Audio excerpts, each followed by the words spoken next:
উনি নাকি একজন নোবেল লরিয়েট, শান্তির নোবেল লরিয়েট, অশান্তির কারিগর।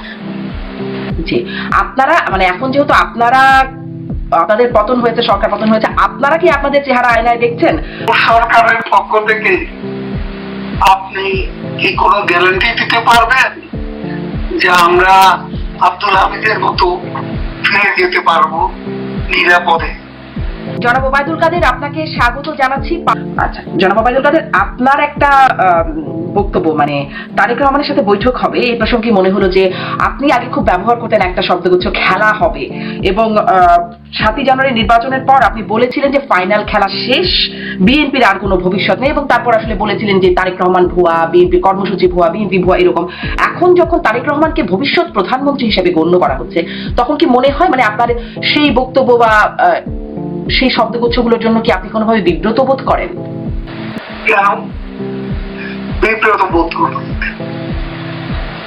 পলিটিক্যাল জি, আপনারা মানে এখন যেহেতু আপনাদের পতন হয়েছে, সরকার পতন হয়েছে, আপনারা কি আপনাদের চেহারা আয়নায় দেখছেন? মানে সেই মাগুরা নির্বাচন বা 15 ফেব্রুয়ারি নির্বাচন, তার অবশ্যই আত্মবিশ্লেষণ আছে। হ্যাঁ, সেই আত্মবিশ্লেষণের নির্বাচনে কোনো সমস্যা আপনারা খুঁজে পান না? মানে আপনাদের কোনো দোষ ত্রুটি অপরাধ খুঁজে পান না? আমাদের সোল সার্চিং আছে।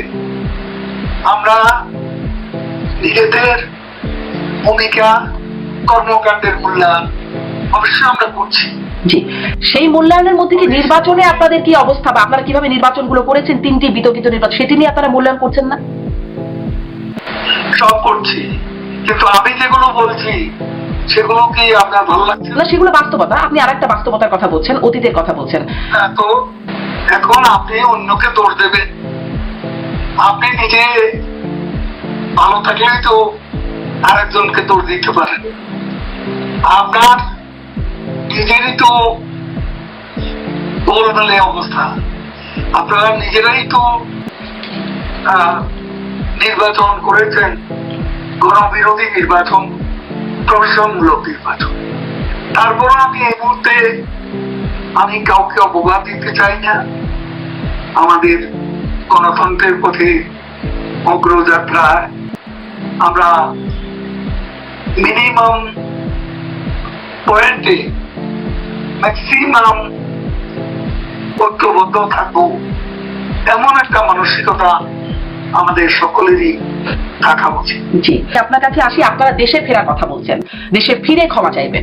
দেশে আপনারা ফিরবেন কিভাবে, কখন, সেই পরিকল্পনাটা কি? যদি জিজ্ঞাসা করি যে সম্প্রতি আব্দুল হামিদ সাবেক রাষ্ট্রপতি, তিনি চিকিৎসার জন্য বাইরে এসে তখন অনেক আলোচনা হলো, 1 মাস পরে তিনি দেশে ফিরে গেলেন।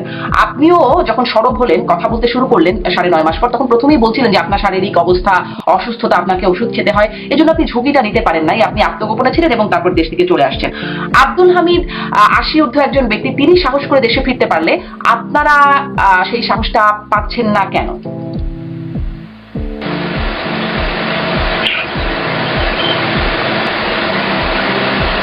আপনি ইউনূস সরকারের পক্ষ থেকে আপনি কি কোনো গ্যারান্টি দিতে পারবেন যে আমরা আব্দুল হামিদের মতো ফিরে যেতে পারবো নিরাপদে? আমি তো পারবো না। আব্দুল হামিদ কি সেই গ্যারান্টিটা পেয়েছিলেন? যা পারবেন না তা বলেন। মানে আব্দুল হামিদ কি সেই গ্যারান্টি পেয়েছিলেন?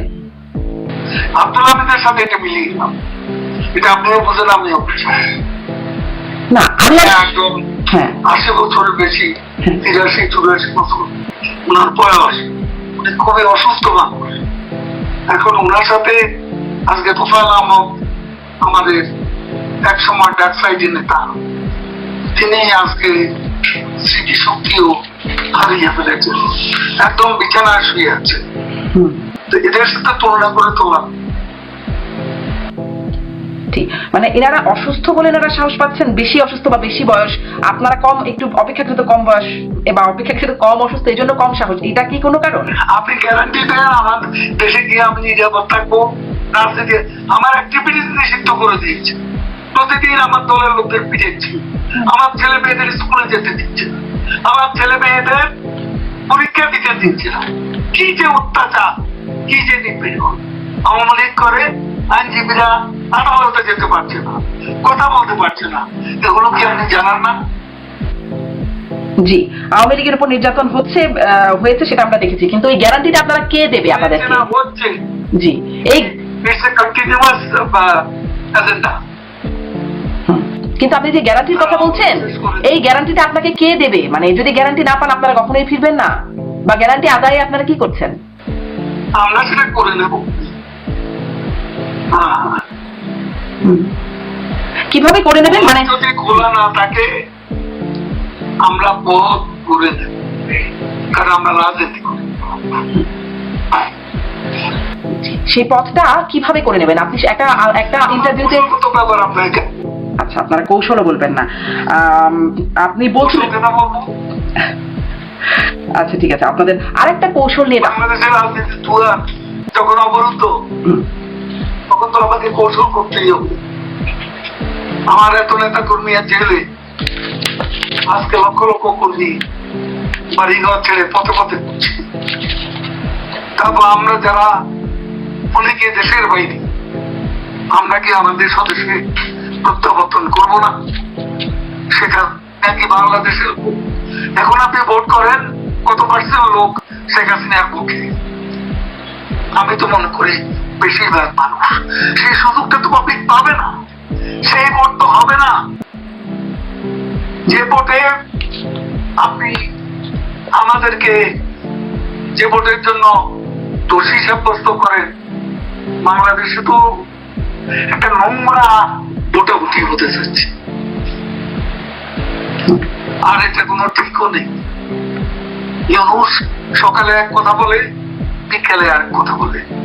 সমস্ত ব্যর্থতার জন্য দায়ী করে ভারত আর শেখ হাসিনাকে, আর কোন দায়ী কিছু নেই। শেখ হাসিনাই একমাত্র দোষী, ভারতই একমাত্র দোষী, এটাই তাদের অপপ্রচার। এখন রাখি না, আরেকটু কথা আছে। আপনি কৌশলের কথা বলছিলেন, আমরা দেখলাম সম্প্রতি ডক্টর ইউনূসের যুক্তরাজ্য সফর নিয়ে একটু কথা বলি, যে সেখানে আমরা দেখলাম টিউলিপ সিদ্দিকী, তিনি শেখ হাসিনার ভাগ্নি শেখ রেহানার মেয়ে, তিনি ডক্টর ইউনূসের কাছে একটা চিঠি লিখেছেন তার সাক্ষাৎ প্রত্যাশা করে, যেখানে তিনি তার বেশ প্রশংসা করছেন, তার ভূমিকাকে, ঐতিহাসিক ভূমিকাতে তিনি অনুপ্রাণিত, জনকল্যাণে তার ভূমিকার কথা স্বীকৃতি করছেন, মানে এরকম বেশ প্রশংসা করে একটা চিঠি লিখেছেন। অন্যদিকে সাবেক প্রধানমন্ত্রী শেখ হাসিনার পুত্র সজীব অজের জয়, তিনি ফেসবুকে একটি পোস্ট শেয়ার করেছেন যে কেন ব্রিটিশ প্রধানমন্ত্রীর ডক্টর ইউনূসের সাথে দেখা করা উচিত না, তিনি নানান কারণে নেতিবাচক ভূমিকা, আওয়ামী লীগকে নির্যাতন, মানবাধিকার লঙ্ঘনের ঘটনা, এই বিষয়গুলোকে উল্লেখ করে। আছে তো, কিন্তু আমার কথা হচ্ছে যে দুটি বিষয় সাংঘর্ষিক হয়ে গেল না? না, ইলেক্টেড গভর্নমেন্ট না, কনস্টিটিউশনাল গভর্নমেন্ট। তাহলে এখানে সমালোচনা করে সজীব ওয়াজেদ জয় কি ভুল করেছে?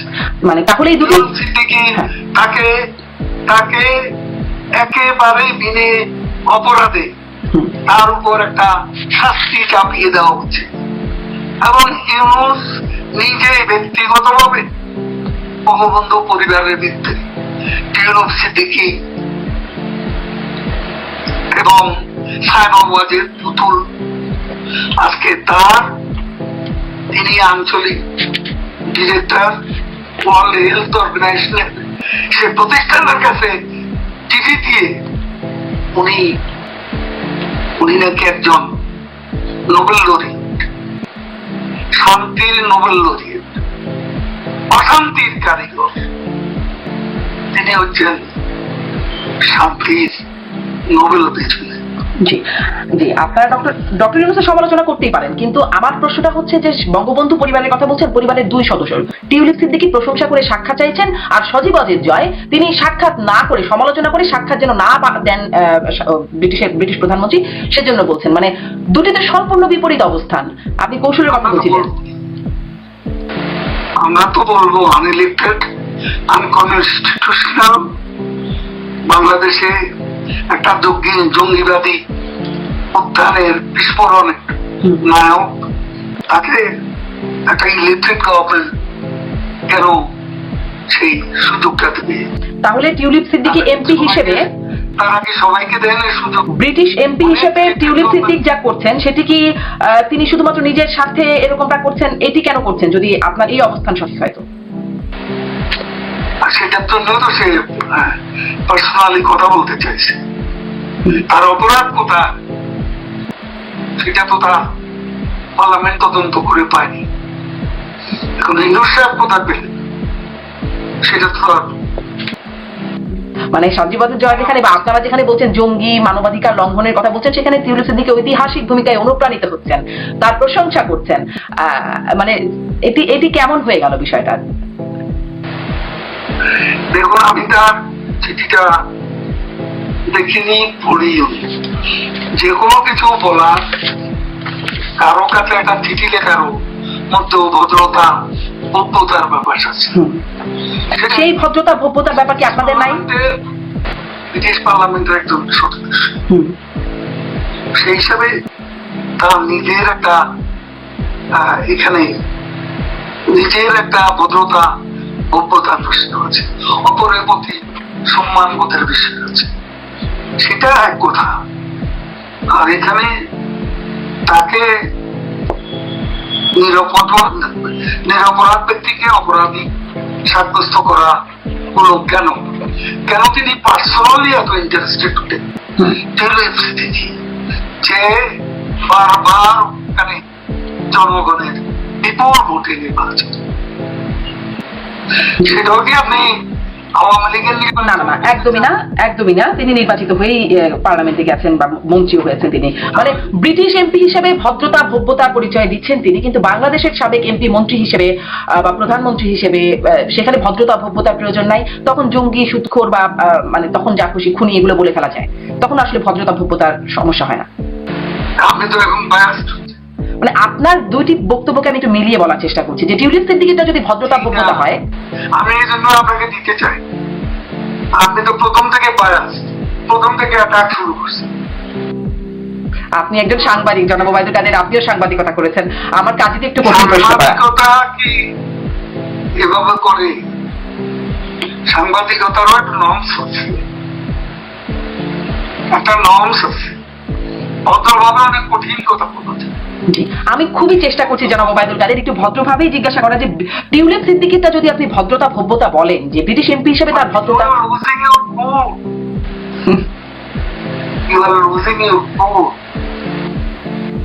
জনাব ওবায়দুল কাদের প্রশ্ন, আচ্ছা আমার প্রশ্নটা আপনার পছন্দ হয় নাই, আমি দুঃখিত। প্রশ্ন পছন্দ না হওয়ার জন্য আপনার কাছে একটু, আপনি যেহেতু দলের সবচেয়ে মানে সেকেন্ড ম্যান, অন্যতম গুরুত্বপূর্ণ ব্যক্তি, একদম শীর্ষ ব্যক্তির পরে আপনি একটু যদিও বলছিলেন যে আপনি দেশে ফিরেই বলবেন, আপনাদের আত্মসমালোচনা আছে, নিজেদের মধ্যে মূল্যায়ন আছে, আপনাদের এই অবস্থার পেছনে 5ই আগস্টের পেছনে আপনার ভূমিকাকেও একটা দায়ী করা হয়। অনেকে আপনাকে নিয়ে অনেক সমালোচনা করেন আপনার দলের ভেতরেই, যে সেই সময় ছাত্রলীগ আন্দোলন দমনে যথেষ্ট এই ধরনের বক্তব্য দিয়ে আপনি আরো এ ধরনের বক্তব্য আমি দেইনি। আপনি যদি প্রমাণ করতে পারেন তাহলে আমি যে কোনো শাস্তি। আপনি বলেন নাই জনাব ওবায়দুল কাদের যে আত্মস্বীকৃত রাজাকারদের আমার সে উচ্চারণটা তা ছিল না, কি ছিল? সাংবাদিকদের যে অংশ। হ্যাঁ। আপনি নেন বাংলাদেশের সেদিনের যে নিউজ পেপার, সেদিনের যে আপনি টেলিভিশনে, আমার তো কথাগুলো আছে, সে কথাগুলো নেই। কোথায় আমি ছাত্রলীগকে যথেষ্ট বলেছি?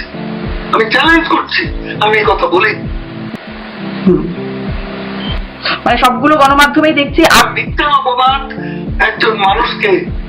আচ্ছা, আপনি কি বলেছিলেন আমাকে আরেকবার একটু রেকর্ড করিয়ে দেবেন, আরেকবার একটু বলবেন, কারণ সবগুলো গণমাধ্যমে এই খবর কনফার্ম করছে যে আত্মস্বীকৃত রাজাকারদের বিরুদ্ধে মানে ছাত্রলীগই যথেষ্ট। আপনি বললে আমি কোট করবো। আমি এই কথা বলিনি। আপনি আসলে তাহলে কি বলেছিলেন? আমি যা বলছি, আপনি ওই ভিডিওটা নিয়ে আসেন, ভিডিওটা নিয়ে আসেন, বাংলাদেশে আছে সেটা। জি, সেখানে ভিডিওতে আমার মানে কোথাও ছাত্রলীগ যথেষ্ট ওই কথা বলা। জি, মানে আপনি কি বলেছেন সেটা কি আপনি এখন বলবেন? আমি আপনার কাছে চ্যালেঞ্জ করছি। হ্যাঁ, এটা একদম অসত্য, ফ্যাব্রিকেটেড, মোটিভেটেড। আচ্ছা, আমি মানে আপনাকে কোট করতে পারি, যেখানে বলা হচ্ছে যে কোটা বিরোধী ছাত্র আন্দোলনে কতিপয় নেতারা যেসব বক্তব্য রেখেছে তার জবাব দেওয়ার জন্য আত্মস্বীকৃত রাজাকার যারা নিজেদের অধ্যুতপূর্ণ মানসিকতা প্রকাশ ঘটিয়েছে তার জবাব দেওয়ার জন্য ছাত্রলীগই যথেষ্ট। আনকোট। আচ্ছা ঠিক আছে, তাহলে জনগণ নিশ্চয়ই এটা বাংলাদেশ থেকে আমি তো চ্যালেঞ্জ করছি যেসব সাংবাদিকের এই বক্তব্য সেদিন দাঁড় করিয়েছে, সাংবাদিকদের অনেকেই তো তখন ওই যে তখনকার যে বিস্ফোরণ, জঙ্গিবাদী বিস্ফোরণ, তার সমর্থক ছিল, অ্যাক্টিভিস্ট ছিল। জি থ্যাংক ইউ। জি, আপনি আরেকটু যদি সময় দেন, আর 2-3 মিনিট আপনার কাছ থেকে একটু জিজ্ঞাসা করছিলাম যে আপনাদের এই অবস্থার পেছনে আপনারা কি কি কারণ চিহ্নিত করেছেন, সেটা কি একটু জনগণকে বা আমাদেরকে বলবেন? সেটা আপনাকে যেন বলবো। কাকে বলবেন? আমি যখন বলবো দেশের জনগণকে, তখন আপনি প্রেসের লোক থাকবেন, জি আপনিও সেখানে থাকার অনুভূতি পাবেন।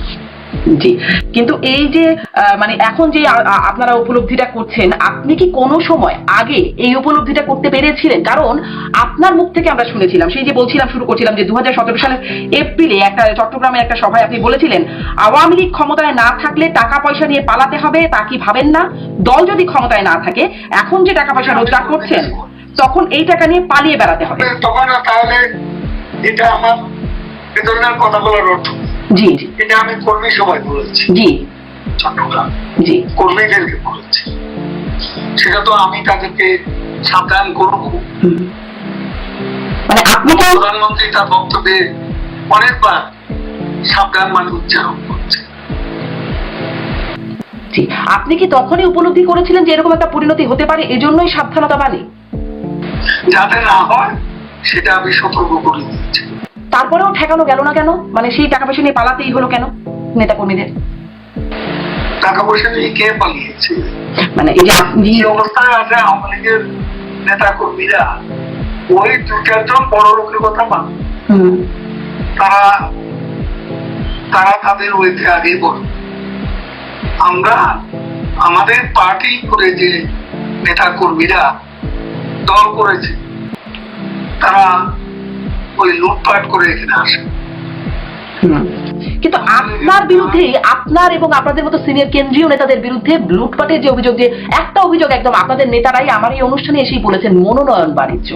আপনারা মনোনয়ন দেওয়ার সময় বিপুল বড় অঙ্কের টাকা নেবার অভিযোগটা কার বিরুদ্ধে ছিল? যারা কমিটিতে ছিলেন, মনোনয়ন কমিটিতে। আপনিও ছিলেন। আপনি প্রমাণ করেন। মানে আমি কি করে প্রমাণ করব? আমি তো আসলে অনুসন্ধানী সাংবাদিকতাটাও করি না। আপনাদের নেতা কর্মীরাই এতে অভিযোগটা করছেন। অপবাদ দেবে, যে অপবাদ দিয়েছে তারা তো বলেনি মেট্রো রেলের জন্য কি কষ্ট আমি করেছি। করেছেন শেখ হাসিনা, কিন্তু আমি তো দায়িত্বে ছিলাম। পদ্মা সেতুর জন্য কি কষ্ট করেছি। 4000 সেতু নির্মাণের জন্য কি কষ্ট করেছি। বাংলাদেশে এত 4 লেন 6 লেন 8 লেনের রাস্তা, সেই সমতল থেকে পাহাড় পর্যন্ত, তারপরে লিমিটেড এক্সপ্রেসওয়ে, এগুলো তো কেউ কোনোদিন বলে না। এগুলো তো আপনারা অনেক বলেছেন, কথা তো বলে না। এগুলো তো 15 বছর ধরে বলেছেন, এগুলো তো শুনেছে মানুষ, সবাই জানে এই বিষয়গুলো, শুনেছে। যেই প্রশ্নগুলো আমার গুণের কথা বলবেন, আর আমি যখন থাকবো না তখন আমার বিরুদ্ধে মিথ্যা অভিযোগ সাজাবেন, ওগুলো প্রমাণ করুন। জনাব ওবায়দুল কাদের, এই অভিযোগটা আসলে আপনার দলের নেতা কর্মীরা করছে। যারা করেছে এটা প্রমাণ করতে পারবেন। জি, মানে এই অভিযোগটা আপনার দলের নেতা কর্মীদের, তাহলে এই অভিযোগটা আপনি মানে নেতা কর্মীদের উদ্দেশ্যে কি বলবেন যারা এই অভিযোগ করে? কোন নেতা কর্মী অভিযোগ করে, অভিযোগটা আমার এই অনুষ্ঠানে রাশেক রহমান, আওয়ামী লীগ নেতা রাশেক রহমান, যিনি 24-এ মনোনয়ন পেয়েছিলেন রংপুর থেকে, তিনি এই অভিযোগটি করেছেন। একদম মনোনয়ন কমিটিতে যারা আছেন, রাশেক রহমান মানে আওয়ামী লীগের কোষাধ্যক্ষ আশিকুর রহমানের। আমার কথা শুনবেন? জি অবশ্যই। তিনি এত জনপ্রিয় নেতা, মনোনয়ন দেওয়া হয়েছে, ইলেকশনে স্বতন্ত্র প্রার্থীর কাছে দিয়েছে, এটাই ওনার মনে কষ্ট, আর কিছু। উনি মনে করেছেন আমি ওনাকে হারিয়েছি। আমি কেন? তার বাবা আমরা একসঙ্গে আছি। আমি বললাম আগ্রহ কিছু তরুণকে মনোনয়ন দেওয়ার পক্ষপাতী ছিল, এর মধ্যে সেও ছিল। এখন সেই ইলেকশনে তাকে কি আমি জোর করে যেতাম? জি, আপনি বলছেন যে তিনি জেতেননি বলেই তিনি অভিযোগটি করছেন, কিন্তু সেটি তো শুধু তার অভিযোগ না। করছেন ওই জন্য। এখন সরকারের পক্ষে লোকে বলে, আওয়ামী লীগের বিরুদ্ধে বলে কিছু পেতে চেষ্টা করছেন কিনা জানি না। আমাদের তো একজনের মধ্যে জামিন টামিন নিয়ে ফেলছে। তো কাজে এরকম হঠাৎ করে ভালো লাগে না। ওই যে হঠাৎ করে প্যান্ট বদলানো, পোশাক বদলানো, কত নেতা দেখলাম দেশে।